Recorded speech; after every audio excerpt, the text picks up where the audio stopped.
Alright, in about 2 months time we get to live the dream and play a ranged power warrior. But what if I told you you could already be playing one? And what if I told you you could do around 14k DPS by yourself and that you would have enough sustain to survive the moderate damage fields on the training golem, as well as having crowd control baked into your burst skill? The warrior rifle has been neglected for too long, both by the players but even more so by ArenaNet. So let's change that. For this build we'll want the strength, defense and berserker trait lines. Strength will increase how much power we get from might, restore some of our endurance every time we use a burst attack, and turn our dodge into a damaging skill that grants even more might. We'll take all 3 bottom traits, which will grant us a 5% damage boost, 10% extra vitality and ferocity, as well as quickness and might every time we disable an enemy. And while we have quickness, we also get a 33% movement speed increase thanks to aggressive onslaught. This trait is one of the very few exceptions in the game that actually stacks with swiftness.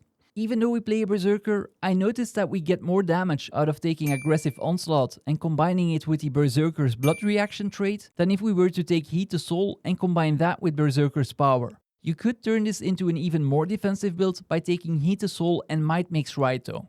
The defense trait line will help us maintain protection, some resolution, which will also reduce our damage taken by 10%, and heal us for up to 6k HP every time we use our primal burst. Our major traits will let us inflict weakness and increase our damage against weakened foes, help with adrenaline generation and grant us stability while increasing our own damage whenever we are under its effects. The Berserker Elite spec will replace our regular burst with a primal version, which deals decent damage and inflicts daze with a rifle.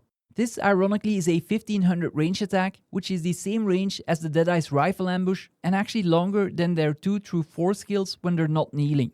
Our other berserker traits will further increase both our damage and ferocity, which will make our crits hit harder. There won't be any big surprises when it comes to our utility skills. Our elite headbutt is a stun that allows us to instantly go berserk, and blood reckoning, our healing skill, will reset our burst's cooldown instantly while healing us for a percentage of outgoing damage. That means that you'll want to start fights with headbutt, followed by burst, your heal and burst again, and you'll be near immortal during that time. Especially if you consider that every burst attack also heals you for nearly 6k HP thanks to the defense trait line. Wild Blow is another daze and will grant fury while inflicting conditions, and Sundering Leap will help maintain vulnerability on our target while granting us Aegis. And Signet of Might is just a good overall DPS increase, but you can replace it with whatever you want. Your ideal gear combo would probably be Berserkers, maybe with an Assassin's Piece mixed in. But since I run this in the open world, I prefer the extra vitality Marauders provides me with.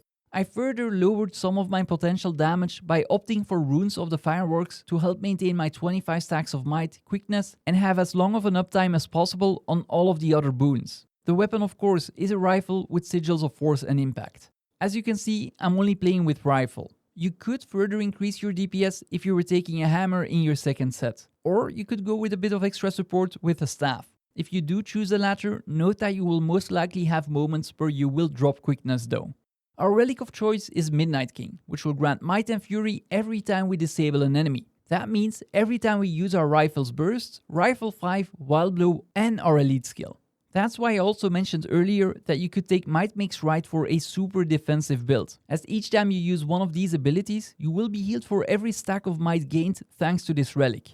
The overall playstyle is simple. Prioritize casting your burst and resetting it with your heal and use rifle 2 in the meantime. Both rifle 3 and 4 will apply tons of vulnerability, making you hit even harder, with the former doing decent damage and the latter being yet another dodge. Rifle 5 is not only a knockback, but will actually recover a charge of all 3 other skills. That means that every time you're near your enemy, it's worth using this to keep rifle 2, 3 and 4 from reaching 0 stacks, all the while helping maintain quickness.